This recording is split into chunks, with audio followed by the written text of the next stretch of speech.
சிவகங்கை மாவட்டத்தில் திருப்புவனம் அந்த police station எல்லைக்கு உட்பட்ட இடத்துல பத்ராளி அம்மன் கோவில், அந்த கோவிலில் நகை திருடு போயிடுச்சு அப்படின்னு சொல்லிட்டு சந்தேகப்பட்டு அஜித்குமார் அப்படிங்கிறவங்க மேல ஒரு கம்ப்ளைண்ட் கொடுத்தாங்க. அதனால அஜித்குமாரை பிடிச்சு அந்த மானாமதுரை போலீஸ் ஸ்டேஷன் டிஎஸ்பி தலைமையிலான ஸ்பெஷல் பார்ட்டி எல்லாம் விசாரிச்சாங்க அப்படின்னு சொல்லி சொன்னாங்க. ஆனா இது அடிச்சு அவருக்கு மரணம் ஏற்பட்டு இது ஒரு கஸ்டோடியல் டெத் ஆன பிறகு மதுரை உயர்நீதிமன்றம் இதை விசாரணைக்கு உகந்ததாக சூமோட்டோ காக்னிசன்ஸ் விசாரிக்கும் போது தெரியுது, திருடு போனது முதல் நாள் அன்னைக்கே கம்ப்ளைண்ட் கொடுத்துக்கிறாங்க. ஆனா 2 நாட்களுக்காக முதல் தகவல் அறிக்கை எதுவுமே பதிவு செய்யலைங்க.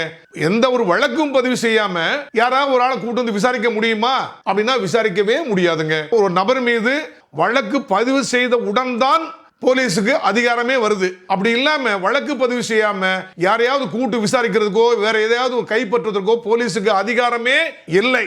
ஆக 173 சிஆர்பிசில பழைய 154 சிஆர்பிசில இப்போ 173 பிஎன்எஸ்எஸ்ல வழக்கு பதிவு செய்தால் மட்டும்தான் பண்ண முடியும். ஆனால் போலீஸ் இப்போதைக்கு ஒரு எஃப்ஐஆரும் போடுறதில்ல, ஒரு சிஎஸ்ஆர் அதாவது காக்னிசிபிள் ஆஃபென்ஸ் இல்லைன்னா ஒரு கம்யூனிட்டி சர்வீஸ் ரெஜிஸ்டர்ல அவங்க ஒரு என்ட்ரி போட்டு அக்னாலஜ் பண்ணணுங்க.